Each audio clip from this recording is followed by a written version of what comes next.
Want to know the secret behind Audi Sport cars? Their engines are always angry. Speaking of anger, guys, a big apology to all the Audi Sport fans on the channel for the lack of love in 2019. And that's something that we're going to begin to rectify as we lead up to the brand new RS6, starting today with this new Hulk from Audi Sport. Now, this is the car that began the compact performance SUV trend back in 2013, and today we're looking at its latest and most powerful version, and that is the new RSQ3 Sportback.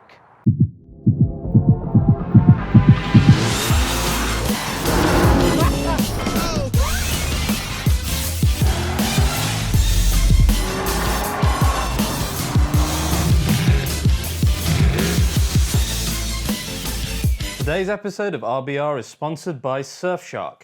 Surfshark is a VPN service that encrypts all data coming to and from your devices, helping keep your data safe. It also blocks ads, trackers, and malware.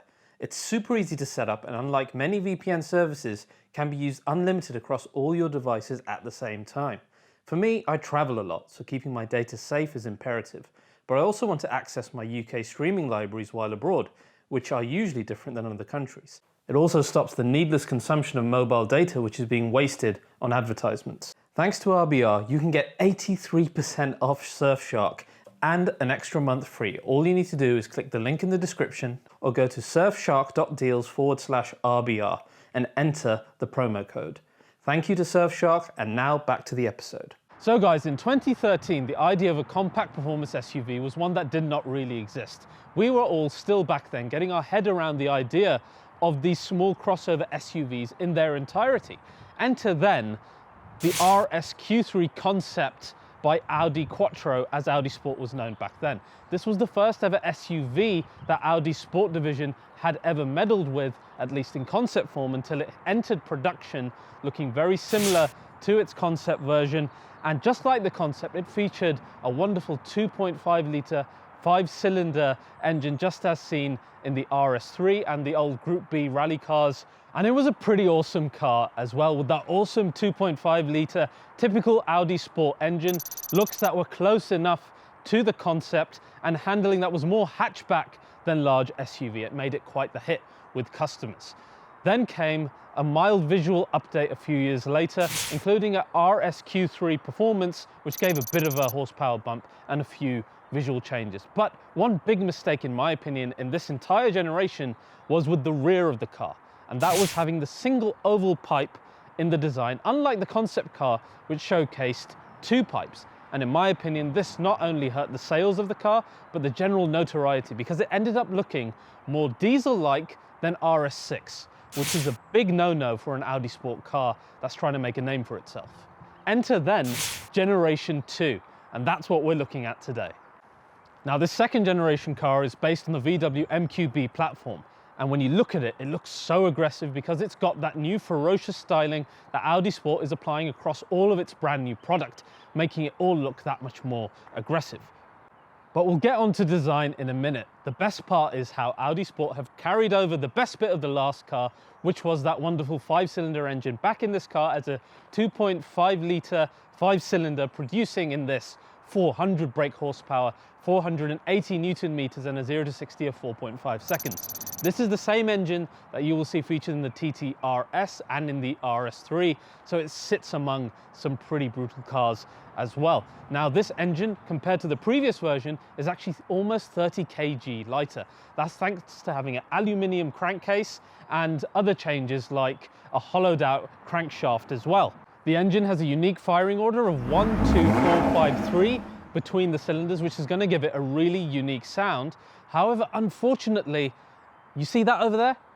Yes, that is the fuel particulate filter, and you guys know what that means. It means less pops and bangs. But don't worry, it's not all bad news on sound, as you'll see later on. Looking at the drivetrain then, and we've got the S-tronic 7-speed gearbox linked to your typical Quattro all-wheel drive system. That sends power to the rear up to 85% via the multi-plate clutch, and we'll have to see what that feels like later. Apart from that, we've also got the RS Sport suspension, which lowers the car ½ inch versus your standard Q3. And if you get the RS Sport suspension Plus, then we end up with even quicker reacting dampers.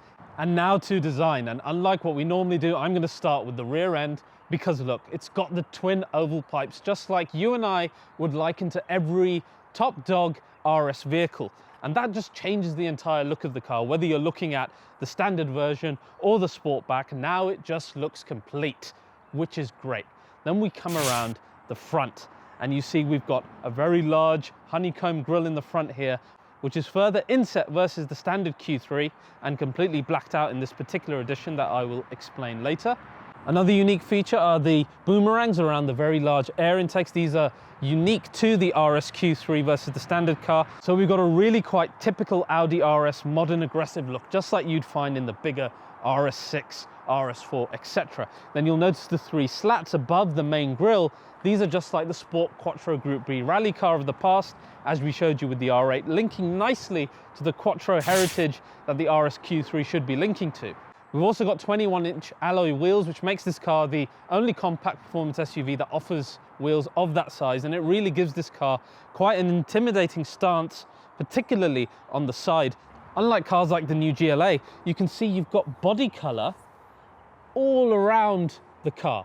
So you haven't got that horrible plastic stuff that a lot of manufacturers use around the arches, pretending that the car is going to be used 90% for off-roading. And many other manufacturers do that at this level of SUV as well. That's not the case with the RSQ3. It instead looks like a compact version of the RSQ8, which means that this has been designed in the best way possible and not been made to upsell you into getting a better looking, higher quality SUV.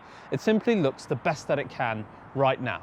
Now, in terms of the Sportback itself versus the normal version of the car, there's quite a bit that's different. First of all, the entire design from the actual A-pillar onwards is unique to this car, which is not something that's common when manufacturers turn a normal SUV to a Sportback. They normally just do it from the B-pillar onwards. So that's why you get a much more raked roofline. And in fact, the roof is 45mm lower compared to the standard car as well. When we look at the width of the car, it's actually almost ½ inch wider on its wheel arches versus the standard vehicle as well. We've got the roof spoiler that sits right at the top alongside that really small rear window. We've got a really aggressive lower diffuser with plenty of contrast with the black plastic, the gloss black, which is also aluminium in different specs. And overall, you get quite the aggressive rear end. Squint your eyes looking directly at the rear and you might think that you're looking at something like the RS6, which immediately makes this car, in my eyes, one of the best looking small SUVs in the world at the moment. So great job by Audi on the design. Now, looking like a more expensive car brings me on to another VAR Group car that really reminds me, and no doubt you guys, of this car, and that is Lamborghini's Urus. Now, when we compare the Urus to the RSQ3, you're going to see a lot of similarities. So much so, in fact, that let's take that Urus, let's squish it down a little bit, and then compare it to the RSQ3. And you can almost see they look nigh identical, which it's a bit of a slap in the Urus owner's face, isn't it? With enough things being Audi inside of that car already. But it's such a great boon for the RSQ3 owner because you get so much of that style in a car that costs a quarter of the price, and you still get a wonderful 5-cylinder engine in it. And now let's head inside, have a look at what the interior is like before we go and take this car on the run.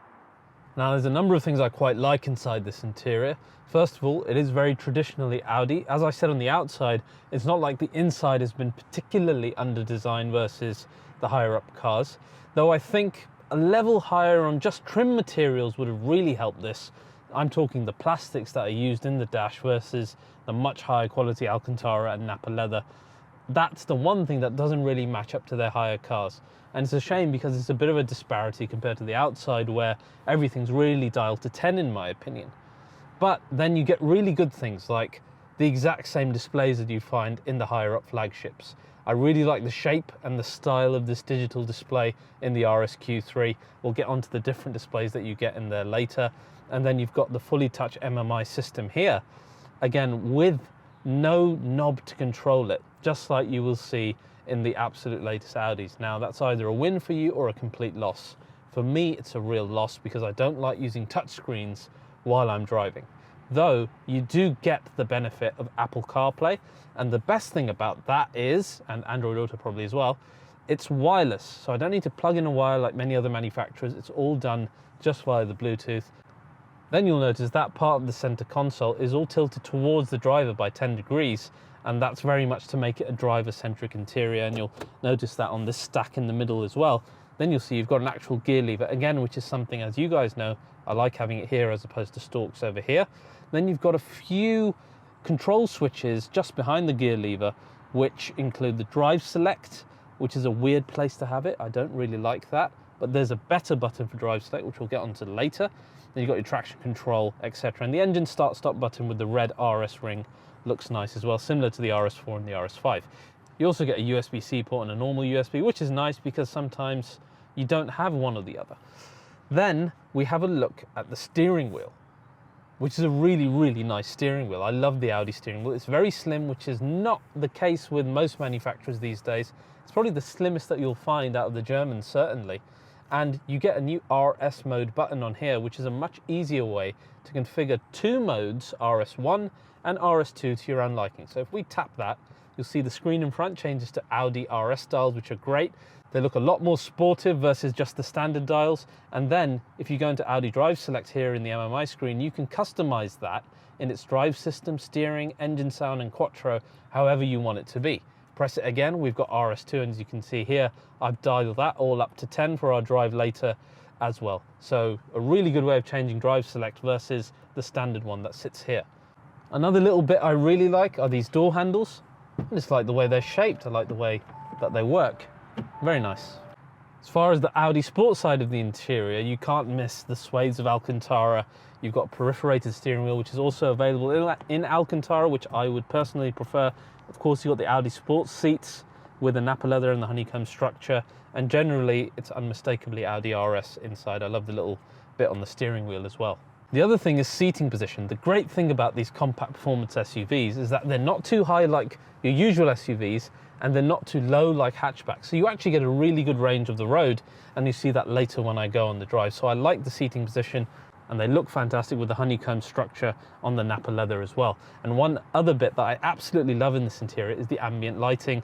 Particularly, we've set it to green in this car at the moment, and you'll notice both on the door card and on the Quattro symbol, it's matching the Killarmy green color of the car itself. I want to talk once again about the Urus, because if you've ever sat in one of those and I show you what that looks like in the driver's zone versus what the RSQ3 looks like, you're going to have a chuckle like I am, because essentially you've got the exact same steering wheel in the Urus, you've got the exact same driver's zone screen in front of you, the exact same MMI screen here, and you've even got Audi sounds in the Urus. So again, a bit of a slap in the Urus owner's face, but then you never should have gone too Audi with that car. Never go full retard. And now, the sound of the 5-cylinder.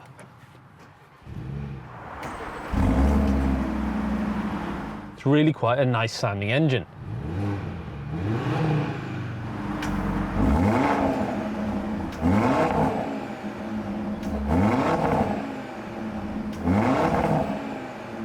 Really purrs nicely, but this sounds so much better when you're driving it in anger.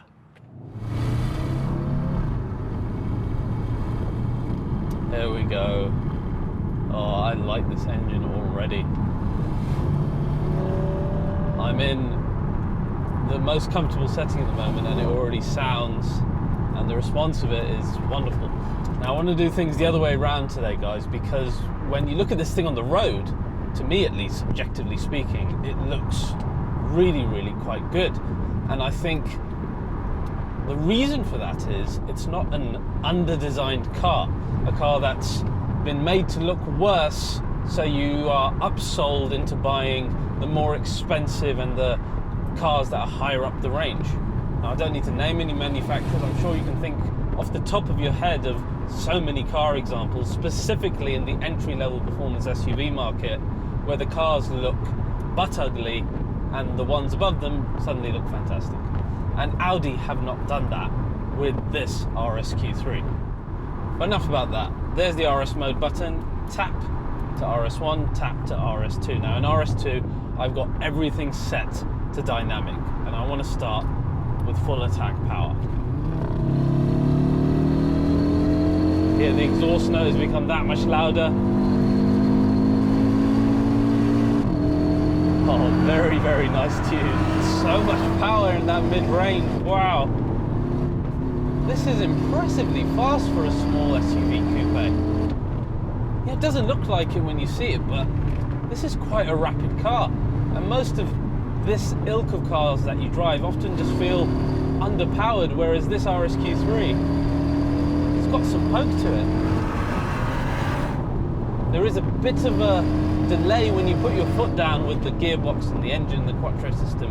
And it kind of reminds me of my first gen A45 that I have, in that there's that delay there when the engine starts spooling and the gearbox is getting into gear.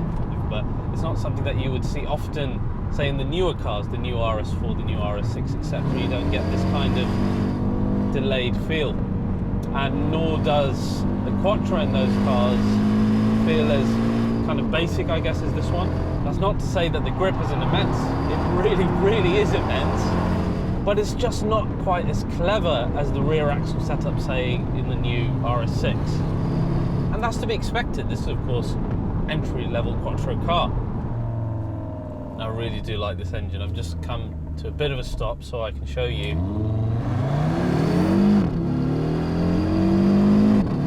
How nice it sounds. Firing order is 1, 2, 4, 5, 3 for the cylinders, which is basically adjacent cylinders, and the ones furthest from each other. And it kind of gives it a very, very unique tune that you won't see in any other car on the market. That's partly the reason that the engine has won so many awards, but of course it's very efficient. It's got a huge amount of power, and it's more than ample for this size of vehicle. The higher you rev, the more the sound rewards you, which is not the case in most four-cylinder engines, for example. Now, it doesn't pop and bang anywhere near as much as the original RSQ3 did. That's obviously because of particulate filters and stuff, but it's one of the best sounding modern cars I've been in this. You know, it's distinctly Audi, distinctly, I guess, Group B rally. It's exactly what you want out of a Quattro car, isn't it? The dual clutch gearbox is good, it gives you the gears when you want them, works in good harmony with the engine. And that's so important when you have a great engine but you've got a rubbish gearbox. It kind of tames the experience. Think of things like the 204 C63, for example. Then we come on to steering, and I'd heard bits and pieces about this RS2 progressive steering. It's not as bad as I thought it would be from what I had heard. I mean, I have pretty good feedback in terms of where the front wheels are.